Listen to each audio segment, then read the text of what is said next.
Alors, on va commencer, parce que je sais que vous êtes tous en train de digérer, par des petites questions klaxon normalement qui vont arriver à l'écran. Donc je vous invite à flasher le QR code et on va vous poser deux questions. Alors la première, c'est envisagez-vous un projet de mise en place d'outils de contrôle de gestion dans les 2 prochaines années?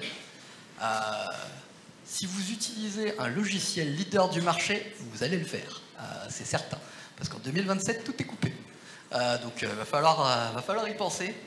Et on va parler de ça dans cette table ronde. On va parler de bonnes pratiques, de retour d'expérience. Et on va faire une petite discussion autour du sujet. Ah bah donc, il y a un vote, super. C'est un 100%, pour le coup c'est bien. D'un autre côté, c'est un vote, donc c'est pas complètement représentatif. Un vote, c'est bien, 100%. Il faut voir le côté positif des choses. Ça augmente, ça augmente. Peut-être on va laisser le temps. Le temps que ça commence, je vous propose, on va s'introduire. Bonjour à tous, Magali de Villers, je suis directrice du contrôle de gestion du groupe Loxam depuis 4 ans. Bonjour, Gaël Leclerc, je suis directeur du contrôle de gestion de Nestlé en France.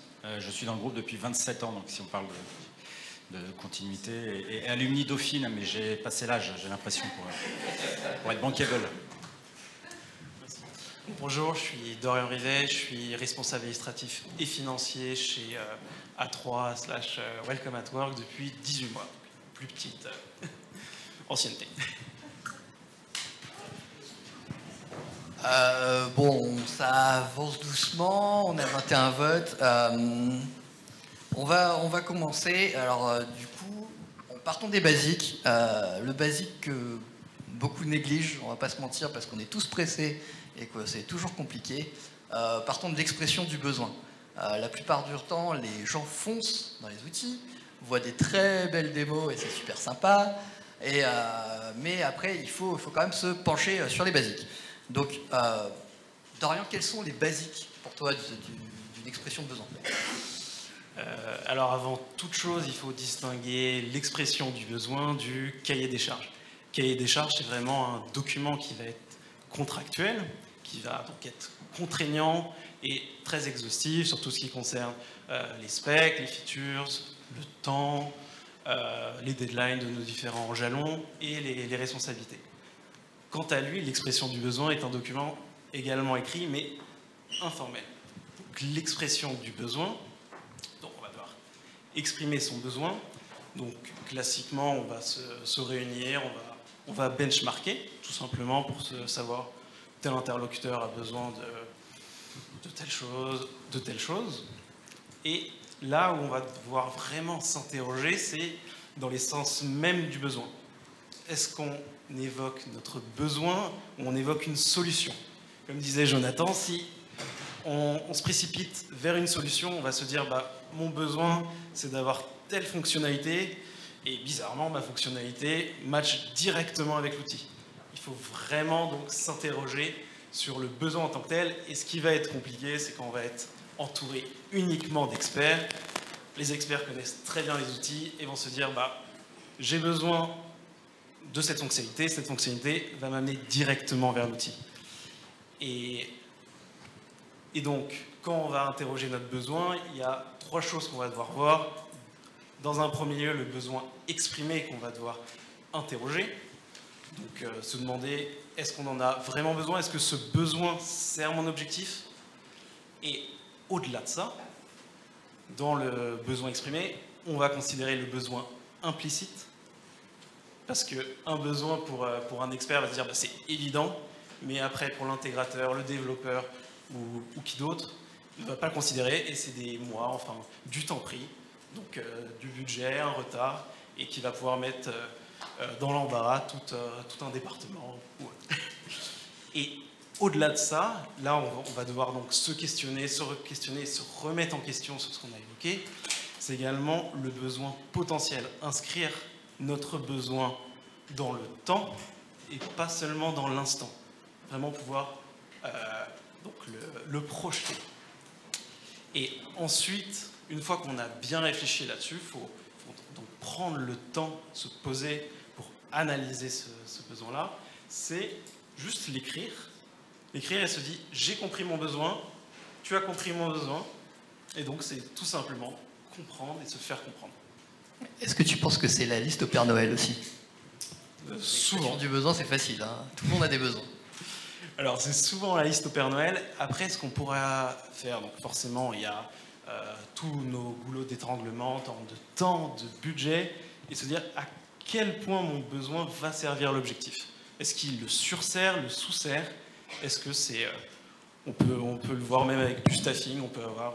ça sert à rien d'être surstaffé, il faut que ça soit cohérent et juste. Alors, bon, souvent les gens pensent que l'outil va résoudre leurs problèmes. C'est assez classique. Gaël, tu penses que c'est l'outil avant le process ou le process avant l'outil? C'est une question piège. C'était une question piège. J'ai entendu les deux possibilités. L'outil avant le process, l'outil permettant de faire passer des changements organisationnels. Donc on utilise l'outil pour bouger et perturber l'organisation, et on utilise la mise en place d'un outil comme un vecteur qui permet d'installer le changement. Pour autant, si on parle sérieusement de l'implémentation d'un outil, c'est la réflexion autour du process. On a parlé toute cette matinée de data crunching, on parle d'efficacité, de productivité, et si on ne regarde pas la notion de process pour faire coller l'outil à celui-ci, à ce moment-là, on met les choses dans le mauvais sens. L'outil de change management qui consiste à dire je vais mettre un outil et ça va me permettre de bousculer mes populations est quelque chose qui est excessivement énergivore. Donc je dirais plutôt le process avant l'outil, et l'outil va s'adapter, ou on va trouver l'outil qui va correspondre au process plutôt que l'inverse. Sinon on n'est plus dans une évolution d'un outil, on est dans une évolution de l'organisation avec le prétexte du changement technologique. Tu penses que l'organisation et l'outil doivent suivre en même temps, ou juste on peut placer un outil, espérer que le reste suive en fait? Tout dépend de la taille de la transformation que tu veux. On a des petites entreprises, ça devrait aller. Non, mais petite entreprise, ça peut être une vraie évolution des missions. Quand on parle du contrôleur de gestion avec le data crunching d'un côté, ou la qualité même de l'information, et le business partner qui fait rêver les jeunes contrôleurs, on a à réfléchir à une organisation qui va permettre de construire la connaissance du système d'information, parce que le contrôleur, j'ai entendu Trusted Partner tout à l'heure, et je trouve ça hyper pertinent, c'est-à-dire que c'est le garant de la qualité d'une information qui est portée à la décision de gens qui vont mettre en place des actions. Et donc, connaître cette information, c'est passer aussi par le crunching, et c'est tout à fait noble s'il faut raconter une belle histoire autour de cela. On n'est pas obligé d'y passer toute sa carrière, mais ça permet d'être cohérent et fiable lorsque l'on va présenter ces chiffres. Donc, transformer une organisation au travers d'un outil, même dans une petite entreprise, ça peut être donner du pouvoir au contrôle de gestion pour exprimer et faire parler les chiffres. C'est du storytelling, on parlait des soft skills. C'est aussi arriver à raconter les chiffres pour qu'ils permettent aux décideurs de prendre les bonnes décisions, ou en tout cas d'être éclairés. Donc, implémenter un outil, quelle que soit la taille, je l'ai fait chez Nestlé, c'est un petit peu plus douloureux, probablement parce qu'il y a de la résistance aussi, et ça c'est, je pense, lié au nombre et aux habitudes, et à l'âge du capitaine. Donc cette mise en place d'un outil peut faire évoluer une organisation, et on peut changer une organisation par l'outil. C'est parfait, merci beaucoup. Je vous invite à tenter la deuxième question. On verra comme ça si... Donc voilà, on a compris, l'important c'est de placer le cadre, faire attention, connaître ses limites aussi, c'est peut-être un peu bateau, mais il faut les connaître. Écrire, comme le dit Dorian, très important, on a tous des idées en tête, placez-les à l'écrit, et comme ça vous permettra d'avancer. Et on va enchaîner du coup sur la suite, c'est-à-dire qu'on a bien exprimé son besoin, tout va bien, dans la théorie tout se passe bien, mais quels sont les facteurs clés de succès pour toi, Magali? Comment tu mobilises, par exemple, un key user? Alors les facteurs clés succès de la mise en place d'un outil pour qu'il se fasse correctement, paisiblement, rapidement. C'était mon cas, on était tenu par des délais. En fait, il y a plusieurs éléments à prendre en considération. Je dirais il faut un bon pilote déjà et un bon équipage. Ça c'est fondamental, c'est la clé. Le pilote, c'est qui? Alors, dans le cas d'un projet de mise en place d'outils de pilotage de la performance, c'est le directeur du contrôle de gestion.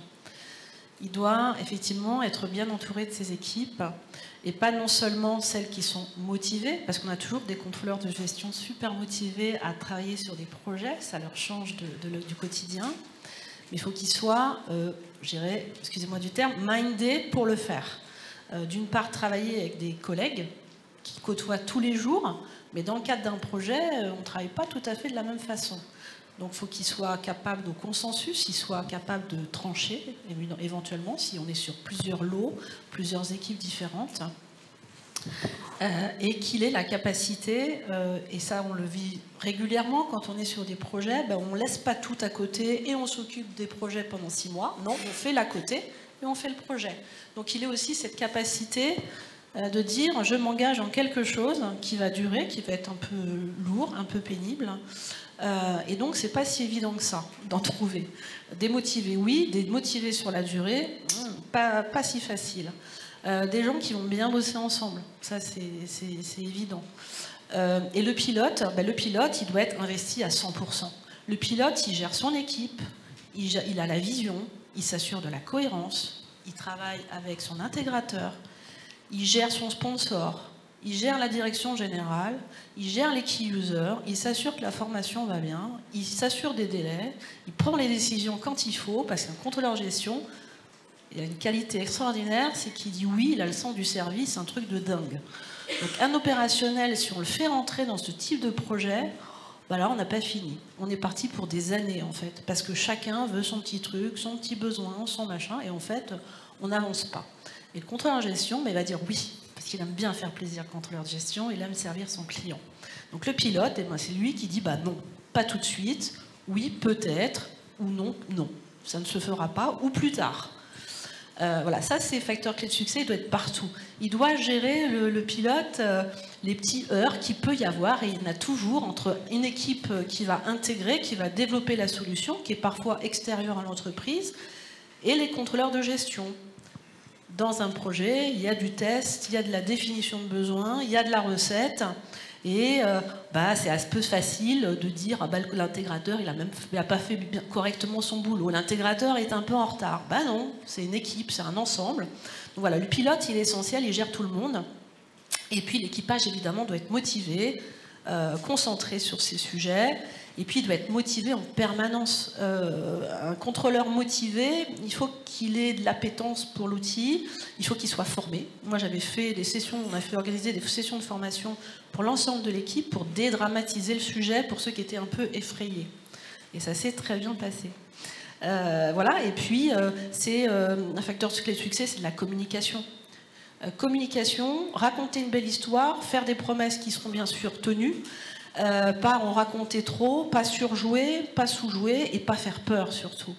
Il n'y a rien de pire dans un projet que de faire peur à un directeur général ou un directeur financier, parce qu'il va devoir rendre des comptes également sur un sujet qu'il ne maîtrise pas nécessairement, il ne maîtrise pas les tenants et les aboutissants. Voilà, donc c'est un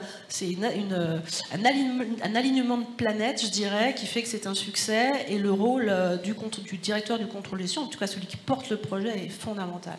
Il doit être investi à 100%. Et du coup, ça me fait penser à une question. Est-ce que tu penses que ce type de projet, implémentation de PM ou de BI ou autre, c'est un outil d'engagement aussi pour des contrôleurs de gestion, c'est quelque chose qui va te permettre aussi d'être un produit de rétention en fait pour tes équipes?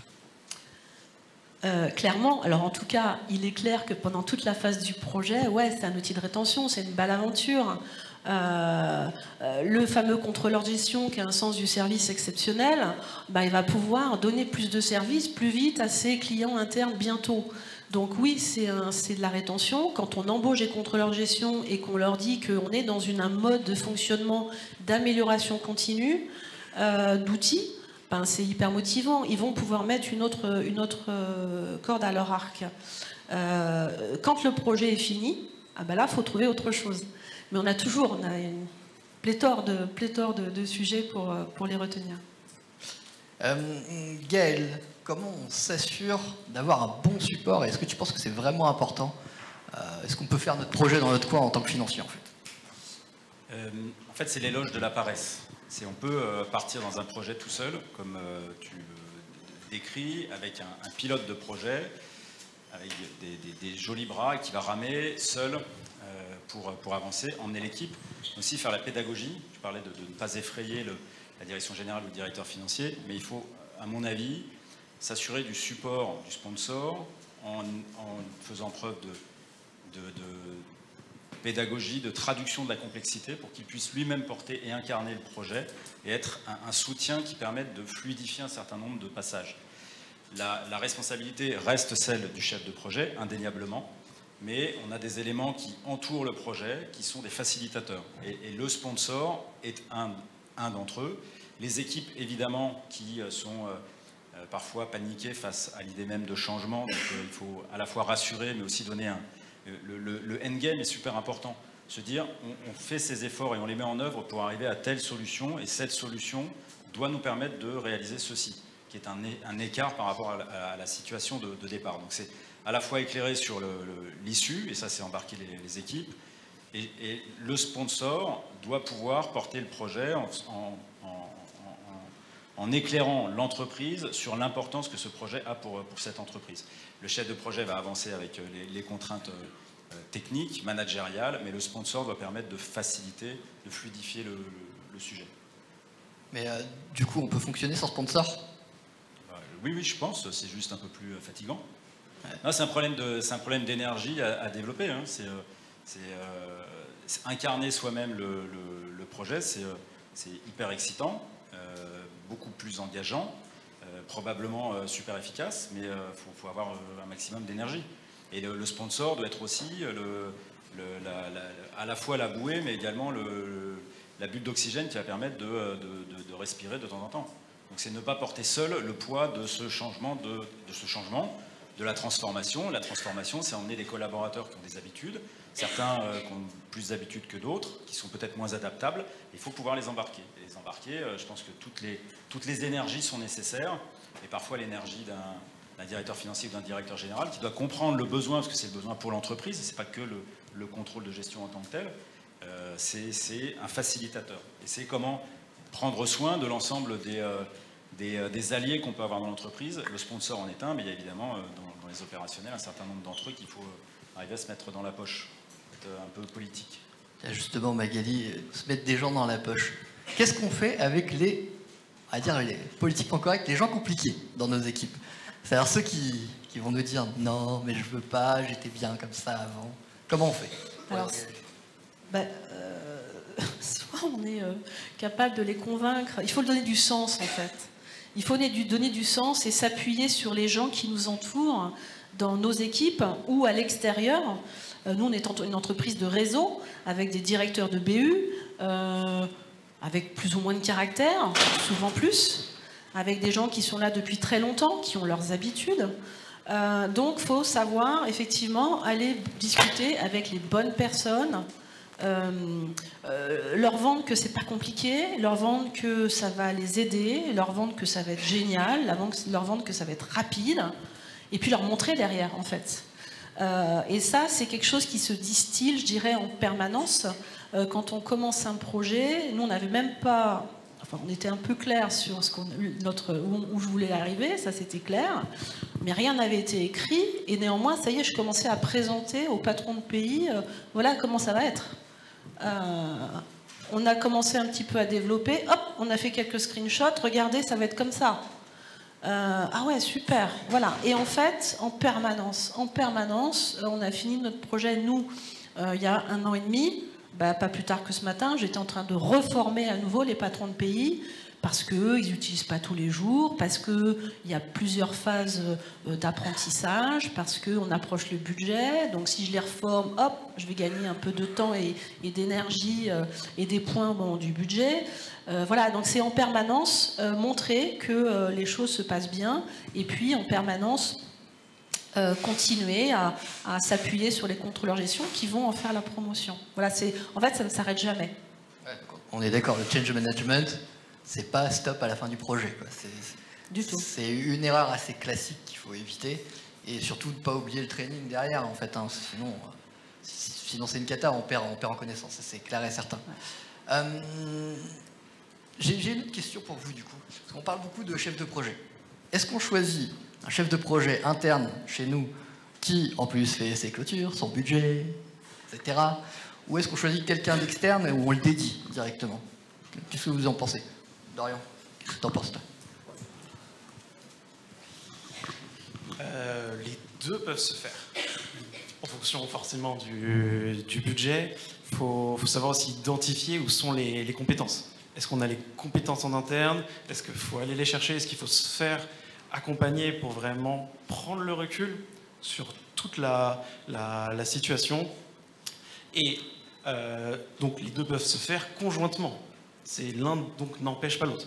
C'est vraiment mettre donc les compétences au service du projet et pas se dire forcément je refuse d'aller en extérieur parce que ça va me coûter tel ou tel budget. Il faut vraiment se mettre au service donc de l'objectif, quitte à passer à côté complètement du projet. Et dans le cadre même de la fidélisation des talents, se dire est-ce que mes ressources en interne sont intéressées par ce projet, par le développement de ces compétences, et qui peut être vraiment source de fidélisation, d'augmentation des compétences en interne.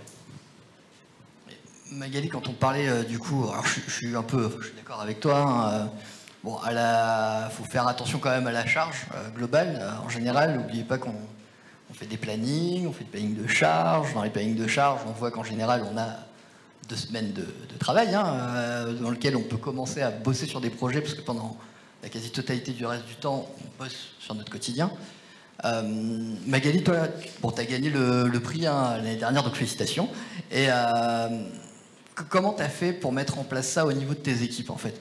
Comment tu as fait pour faire rentrer, on va dire, au chausse-pied, un super projet transformant et permettre à tout le monde de travailler dans le bon sens sans épuiser tout le monde? Alors effectivement, ça n'a pas été simple. Hein. Ça n'a pas été simple tous les jours. Ça a duré 6 mois à partir du point 0. Donc on a tout mis en place de A à Z. Et dans le A à Z, le Z c'est le point ultime, c'est former tous les utilisateurs dans le monde entier. Nous, tout seuls, avec nos petits bras, mon équipe, à faire les supports de formation, à apporter les croissants, les bonbons, le café, etc. On a tout fait. Donc le A à Z, c'est ça. Comment ça s'est passé? En fait, il a fallu faire des choix. Dès lors que le sponsor était absolument convaincu qu'il fallait faire ce projet, on a fait des arbitrages.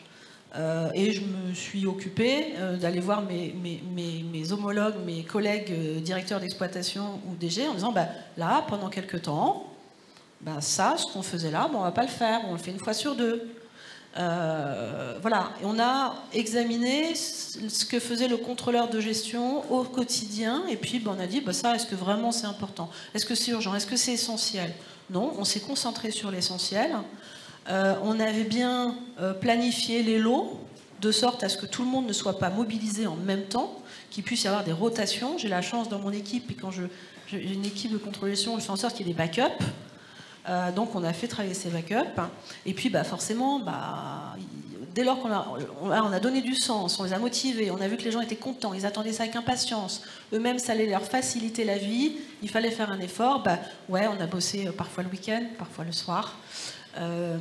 Et puis c'est en permanence les motiver, rebooster ceux qui ne l'étaient plus, discuter, en sortir quelques-uns parfois. Ça a été de moi faire des choses à leur place. Voilà, le rôle du pilote partout, tout le temps. Gaël, je sais que tu es un fervent défenseur du reporting et que tu adores data crunching. Non, blague à part, je sais que tu as mis pas mal de projets.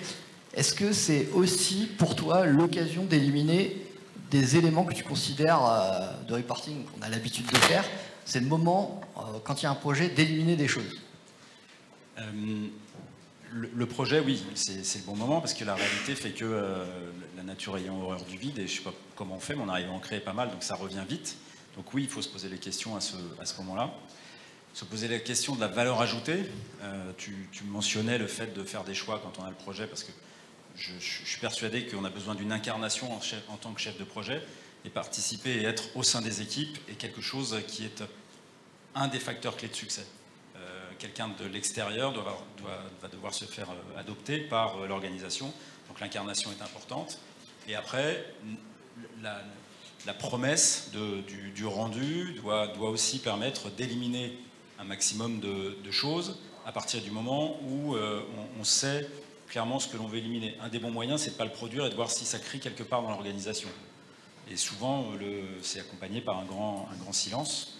Donc on peut supprimer quand on en est au stade où moi je peux être, à produire des choses qui parfois tombent dans la corbeille. Donc oui, il faut se poser la question à ce moment-là, et il faut également être humble avec ce que l'on est capable de produire avec le projet, ne pas faire de surpromesses, parce qu'on est tenu par ces promesses, c'est l'engagement qu'on prend en se lançant dans l'aventure, et c'est le meilleur moyen de se mettre une pression qui n'a pas lieu d'être. Et donc éliminer des choses, c'est excessivement important, et être transparent sur ce que l'on va délivrer est tout aussi important, en baissant les attentes, parce que quand on se lance dans le projet, tout le monde veut absolument ce qui n'existe pas. Donc on n'est pas là pour délivrer ce qui n'existe pas, on est là pour améliorer, passer d'une situation à une autre. Et je crois aussi que c'est une honnêteté à l'égard de soi-même et des équipes, de dire on va avoir une courbe d'expérience, on va passer par des moments un peu plus compliqués, ne nous emmerdez pas pendant quelques temps et après ça va aller mieux. J'ai fait l'erreur de dire tout va bien se passer et vous allez voir, c'est du jour au lendemain, du vendredi au lundi, tout va fonctionner de la même façon. C'est se mettre une pression absolument insupportable et inutile. Donc oui, il faut réfléchir sur ce que l'on peut supprimer. C'est une opportunité qui est rarement offerte, en fait, de se dire je me pose, je regarde ce que je produis qui n'a pas de valeur ajoutée, je dégage et puis on part sur le reste. Ouais, c'est le moment de faire du cleaning. Hein. C'est en général la bonne occasion. Et ça nous permet aussi d'être un exercice de prise de recul. Dorian, comment on fait pour foirer un bon change management? Je suis sûr qu'on a tous réussi dans cette salle. Alors, comment rater un change management? Bon, il y a beaucoup de manières de rater. Mais je pense, en rebondissant sur ce que disait Magali, c'est le premier moyen de rater son change management, c'est de rater sa communication. Rater sa communication, c'est déjà de ne pas communiquer, bon, qui est le plus simple.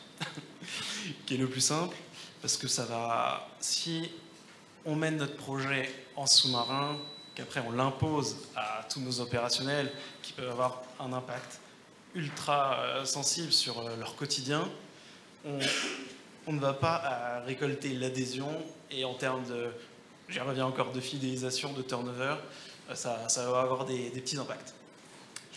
Et dans le cadre de la communication, donc là on va aller dans la situation où on communique, donc déjà c'est bien, c'est ne pas écouter les retours des personnes qui vont être impactées, ne pas écouter leurs préoccupations, peut-être même leurs préconisations sur des choses qu'on n'aurait pas identifiées, parce qu'après on peut dévier un petit peu la trajectoire, rajouter quelque chose en disant « Ah, tu ne faisais pas partie de l'équipe projet, mais ta vision me permet de voir que ça va beaucoup mieux servir l'objectif et au lieu de créer éventuellement la résistance au changement qu'on aura avec toi parce que tu vas te sentir frustré, tu vas te sentir mise à l'écart, vraiment écrasé par le projet en disant que c'est au début le projet et le reste suit, il faut vraiment être à l'écoute. Donc après on va aller dans toutes les sciences sociales, de la conduite du changement, vraiment sentir que l'opérationnel n'est pas un numéro, mais a vraiment sa place et qu'on l'écoute. Et donc c'est pour ça que je vois ça en deux éléments, donc la communication et les actions correctives suite à cette communication. Aussi ne pas hésiter à communiquer sur les différents jalons, que ce soit des réussites, mais aussi des échecs. Enfin, je dirais même surtout si c'est des échecs, parce que ça va nous montrer en tant que projet, en tant qu'organisation, l'humilité que l'on peut avoir en disant on n'a pas réussi sur ce point-là, on est capable d'apprendre, on vous le communique. Et aussi quelque chose de très important, c'est pouvoir réagir sur cet échec. Apprendre n'est pas réitérer les mêmes échecs. Enfin, le principe du test and learn n'est pas juste test and fail, et encore. Et donc c'est pour ça, c'est surtout comment rater, c'est ne pas communiquer et ne pas apporter d'action corrective. Pour moi. Et bon, en général, on a fait son expression du besoin, normalement, on a fait son cahier des charges. Et jusqu'à quel niveau tu acceptes de corriger? C'est-à-dire que, on en a tous connu, 50 mecs qui tapent à la porte du bureau. Oui, mais moi, ça répond pas à mon besoin. Mais moi, je faisais ci avant. Jusqu'à quel niveau tu vas accepter et comment tu gères cette contrainte, en fait, la personne qui vient et qui tape à ton bureau pour te dire non, mais tu réponds pas à mon besoin? Je pense déjà qu'il faut nommer une personne responsable et pas plusieurs responsables qui vont après aller énoncer leurs différents besoins. Sinon, après, on va avoir tout plein de fonctionnalités peut-être acceptées, non pas acceptées, et ça va être une nouvelle usine à gaz, et souvent on n'a pas besoin de ça. Mais dans ce cadre-là, on prend le temps. Je pense que ça, autant prendre le temps de discuter, au lieu de prendre le risque, de voir une rumeur passer, de venir voir des réfractaires emmener de nouveaux réfractaires en disant bah, voilà pourquoi on ne peut pas faire. Bon, après, il y a toujours, enfin de temps en temps, de la confidentialité sur certains éléments, si en termes de budget et autres, on ne veut pas évoquer. Mais vraiment prendre le temps de répondre à l'inquiétude de la personne. Et dans une BU, éventuellement, avoir aussi une personne qui va remonter les besoins de sa BU, pour pas que toute la BU vienne aussi. Magali, comment et quand on clôture un projet, à ton avis? Ouais, non, en fait, ça dépend ce qu'on met en place. Ça dépend de l'appétence qu'on a. Moi, j'ai de l'appétence pour ça, donc pour moi, c'est jamais fini. Je compte mettre encore plein de briques parce qu'il y a plein de choses à investiguer. Il y a des choses que j'ai envie qui me titillent. Après, il y a des lots. Il y a des voilà, par exemple, on a mis le compte de résultat, très bien. Ou des informations, des KPI sur nous. Notre métier, c'est de louer du matériel. Donc KPI sur le parc. Ok, ces sujets sont clos. Je ne vais pas rajouter des verrues. J'ai pas envie que mon outil soit biaisé, détourné, et que ça devienne une usine à gaz. En revanche, il y a d'autres trucs que j'ai envie d'investiguer. J'ai envie d'investiguer le commerce. Ça me plaît bien. Les prix, là, les accords commerciaux, ça me plaît bien. Donc non, ça ne s'arrête jamais. Je dirais que le cœur, à un moment donné, il s'arrête. Okay, le cœur du moteur, le moteur de l'avion, je dirais, s'arrête. Et après, on fait des ajouts. Tout à l'heure, tu posais la question de savoir s'il y a plein de gens qui viennent frapper à la porte. Mon besoin, c'est ça, ça. Moi, je me suis autorisée, je l'ai fait, c'est peut-être une question de nature, à fermer la porte. Je ferme la porte, on avance. Et j'ouvre de temps en temps, j'échange, je prends le recueil des besoins, j'écoute les gens, j'écoute mes collègues, les opérationnels, qui peuvent effectivement dire « Ah ouais, effectivement, j'avais pas pensé, ça peut être intéressant. Ok, je le note, plus tard. » Mais je pense que ouvrir la porte en permanence à des opérationnels qui ont des besoins tout à fait légitimes, des envies, voilà, je pense que ça peut être justement un frein à un succès dans un projet. Il faut oser fermer la porte. Il faut écouter, sans écouter, tout en écoutant. Enfin, c'est... Gaëlle, on a toujours le planning initial, 2, le planning challengé. Qui a déjà eu un projet qui finit dans les temps dans cette pièce? Je pense personne, c'est normal. Comment on fait pour gérer justement ces dérapages? Comment on fait quand on sent que ça va déraper et qu'il faut avancer alors que tu as ton sponsor, que tu as convaincu? D'abord, il faut rester confiant sur le fait que ce qu'on veut délivrer, c'est une solution. C'est pas un calendrier. Le calendrier implique des coûts, des mobilisations de ressources. Tant qu'on n'est pas arrivé au bout, il faut être en mesure de considérer que l'on a toujours besoin de ces ressources et que l'objectif n'a pas changé et qu'on a juste dévié, peut-être parce qu'on a trop laissé la porte ouverte. Ça, c'est une possibilité. Et puis, on fait tous des plannings qui sont en général bien tendus et on oublie de se mettre le buffer, voire le buffer est très facilement croqué. Donc, de toute façon, l'objectif final est d'arriver à délivrer la solution qui est celle pour laquelle on a engagé les ressources. Et vis-à-vis des équipes, elles sont mobilisées, elles se sont investies. Si on parle d'entraîner des collaborateurs, de les garder, voire de les attirer, aller au bout, c'est absolument vital. Donc justifier des écarts, c'est ce qu'on fait en contrôle de gestion. On explique les écarts, on explique les solutions à mettre en œuvre pour essayer de compenser, mais de toute façon, le délai, lui, je ne sais pas remonter le temps. Donc on délivrera plus tard, mais en revanche, c'est garantir qu'on a des éléments qui changent pour pouvoir tenir le délai, enfin le projet, pardon, et arriver à la solution de toute façon à mettre en œuvre. Il n'y a pas tellement d'alternatives. Et il vaut mieux une solution faite ou parfaite? Faite, pour moi. La perfection, oui, non, faite. Ah, on est d'accord. Et toi, Dorian, t'en penses quoi sur la solution faite ou parfaite? Le principe à chaque fois d'ouvrir la porte, à la fin, c'est qu'il faut délivrer quelque chose. Tu penses qu'il vaut mieux le faire? Il faut que ce soit parfait. Non, même chose, que ça soit fait, quelque chose qui est fonctionnel. Comme on dit, le mieux est l'ennemi du bien. Autant être sûr que quelque chose réponde à notre besoin initial. Et puis après, on verra. On verra, on rajoute notre brique. Est-ce que ça va être utile? On fait des arbitrages. Mais une fois que ça fonctionne, on peut réfléchir, ou on passe à un autre projet, on entérine, et bon, à voir. On peut répondre en contrôleur de gestion à ta question. Le coût entre fait et parfait vaut-il la chandelle? Tout à fait. C'est clair. Merci beaucoup à tous. En tout cas, je propose peut-être on peut afficher les résultats si ça te va, Ingrid, histoire de voir un peu où on en était. Ça a fonctionné. Je ne suis pas sûr qu'elle soit... Bon, tant pis, sinon on va passer de toute façon, vous verrez par mon avis. S'il y a des questions, je vous en prie.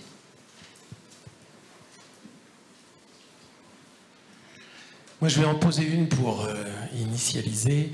Donc, vous avez parlé de toute la phase projet. Il y a aussi la phase avant-projet. Alors, pour avoir fait un certain nombre d'enquêtes, on a toujours des réponses sur les intentions de mener un projet qui sont très élevées, avec je souhaite lancer un projet de refonte dans les 2 ans. On a toujours des taux très élevés et en fait des réalités qui sont beaucoup plus basses. Ça vient du fait que souvent dans la finance, il y a quand même une espèce d'autocensure sur les projets d'amélioration qui fait qu'on a l'idée de faire des projets d'amélioration et qu'en fait on ne les fait pas. Qu'est-ce que vous donneriez comme conseil pour arriver à convaincre de faire le projet, arriver à convaincre de mettre ce budget et surtout éviter l'autocensure qui est comme je coupe les coûts d'un certain nombre d'autres directions, je commence par couper les miens et donc je vais m'auto-censurer sur ce projet. Qu'est-ce que vous donneriez comme conseil pour passer au-dessus et effectivement se doter des bons outils?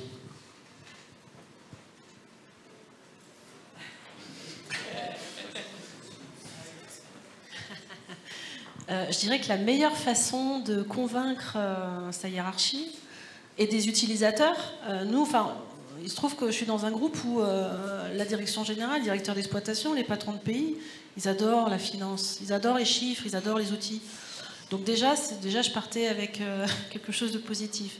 En fait, la meilleure façon de convaincre, c'est de faire un diagnostic, de mettre les utilisateurs face à leurs problématiques au quotidien ou en mensuel. C'est-à-dire, j'arrive pas à faire ça. Et puis ça, c'est trop compliqué. Donc voilà, moi j'ai fait l'étalage de ce que j'avais sous les yeux comme outil. Dire dommage, je comprends, c'est pas facile, quoi. Voilà, voilà, c'est l'étalage de toutes ces contraintes, toutes ces difficultés, et ensuite de dire, en fait, c'est pas une fin en soi, et on peut changer les choses. Donc on m'a dit, ouais, du coup, gardons ce qu'on a et mettons quelques rustines. Là, je me dis, je m'embarque dans un truc, ça va durer 10 ans, donc c'est pas la peine.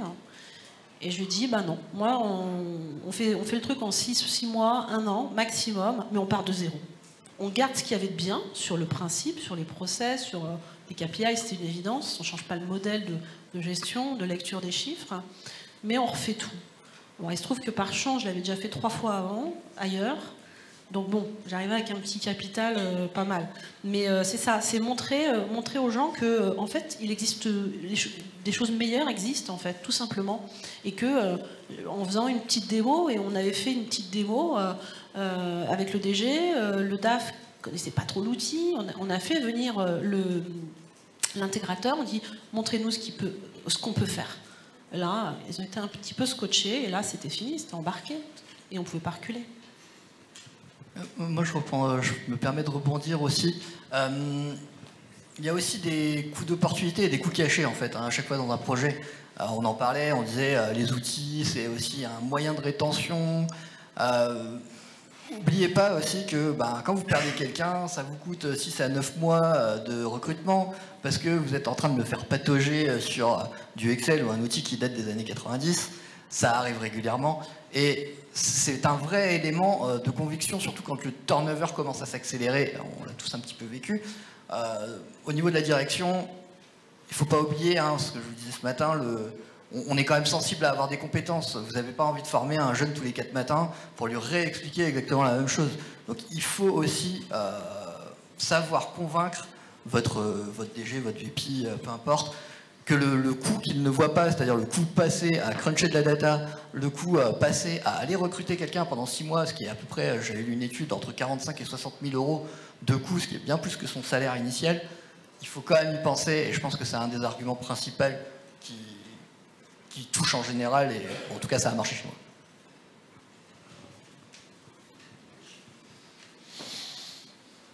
D'autres questions?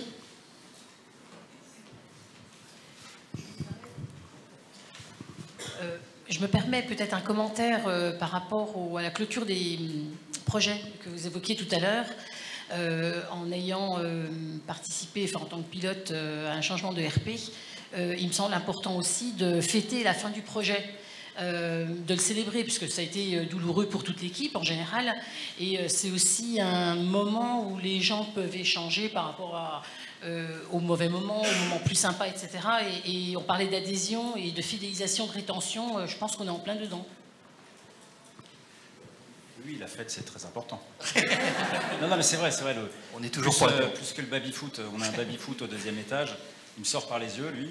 Et en revanche, le fait de célébrer, et par des petites choses, on n'est pas obligé de faire du très très bling-bling. Mais d'abord, c'est de la reconnaissance vis-à-vis des équipes. Et ensuite, le plus simple c'est, à mon avis, le plus sincère c'est, et ça impacte. Donc oui, fêter la fin, ça veut dire aussi... on a terminé, on passe à autre chose. Il se trouve que parfois, c'est pas très facile de savoir quand c'est vraiment terminé. L'implantation d'un ERP, normalement, on le voit assez bien. Dans d'autres, ça continue quand même toujours un petit peu. Donc, il faut garder les équipes motivées et engagées. Mais oui, le fait de célébrer, c'est à la fin, c'est aussi pendant, parce que la fatigue s'accumule et qu'il faut garder ces moments de... Alors, à la fois, on parle de convivialité, mais en tout cas de décontraction et de simplicité et d'attention vis-à-vis de l'équipe. Mais c'est le management qu'on doit apporter à l'égard de tous nos collaborateurs, y compris ceux qui sont dans un projet. A fortiori dans un projet où, à l'issue de celui-ci, en général, les gens repartent chacun dans leur vie. Donc, oui, c'est important, c'est vital. Ouais. Et même au-delà de la fin, il faut fêter les jalons au fur et à mesure, parce qu'un projet ERP, c'est des années. Et vous n'êtes pas sûr de garder l'équipe tout en entier jusqu'à la fin. Donc il faut... Ouais, mais il faut quand même... faut savoir aussi fêter même les étapes intermédiaires. C'est important. Et justement, c'est ce que disait aussi Magali, communiquer aussi au fur et à mesure. C'est-à-dire que souvent, on bosse dans notre coin, dans ce genre de projet. Et les gens ont besoin d'infos. Ils ont besoin aussi qu'on communique. Et c'est aussi célébrer, de dire, voilà, on a réussi la phase test, on a réussi à avancer sur les tests unitaires, des choses comme ça. Bonjour, de mon côté c'est une question en phase amont du projet. Lorsque finalement vous avez eu des belles démos de 4-5 outils, et puis maintenant il faut faire le choix. Alors Magali, toi tu as fait peut-être ça 3-4 fois, donc tu avais des expériences réussies avec des outils, donc tu as dit ok, je vais en prendre le même, mais finalement comment vous vous débrouillez pour identifier des entreprises qui sont à peu près votre taille, pour aller voir finalement la vie réelle d'utilisation de ces outils, non pas des références que vous donnent les différentes boîtes, mais voilà, identifier des situations réelles, tant pour le choix de l'outil que pour le choix de l'intégrateur, ce qui est aussi important. De mon côté, je pense c'est utiliser un réseau comme celui-ci parce que c'est important, parce qu'on a tous des expériences et on peut trouver des entreprises qui se ressemblent. C'est aussi utiliser les commissaires aux comptes, qui eux ont tout un tas de clients et connaissent bien l'entreprise et donc peuvent nous donner, sans être partie prenante dans la décision, quelques éléments pour en effet aller rencontrer des entreprises utilisatrices, voire avoir leur propre avis sur, en étant partie prenante dans la vie financière de l'entreprise, que pense-t-il de cette solution plutôt que de telle autre, quand ils n'ont pas un intérêt en tant qu'intégrateur par ailleurs. Mais je pense que le réseau prend toute son importance dans ce cadre-là, pour répondre à ta question. Oui, vous pouvez aussi aller tester des références que l'éditeur ne vous a pas données, et puis lui faire un POC, c'est-à-dire lui donner un échantillon de vos données et regarder ce qu'il arrive à en sortir dans un temps limité. C'est toujours fructueux. Et checker les profils LinkedIn des gens, vous allez voir, on a tous noté les outils sur lesquels on bosse, donc on finira par se parler.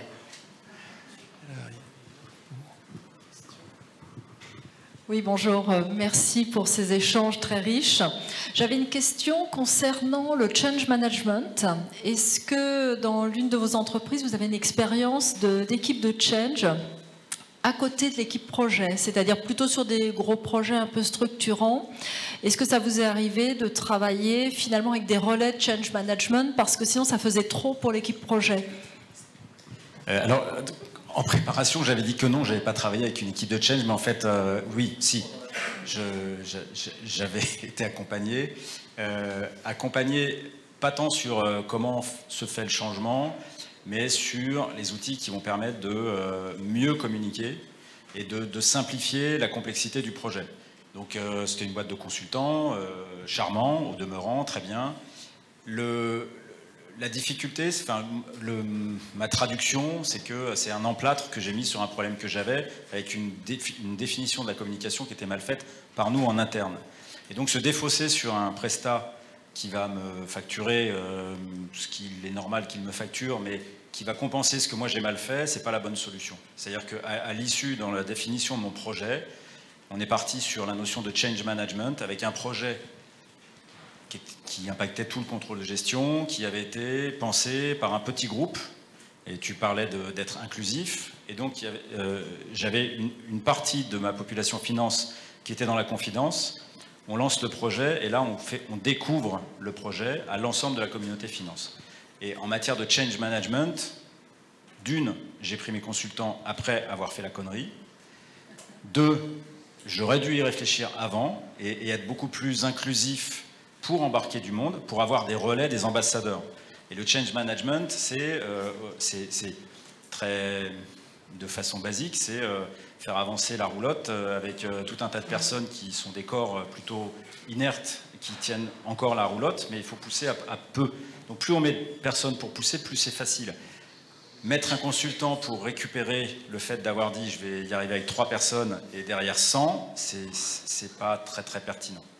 Donc je l'ai fait, je ne suis pas hyper satisfait du résultat final, parce que je pense qu'à la base, on a raté quelque chose dans la partie communication et importance du projet.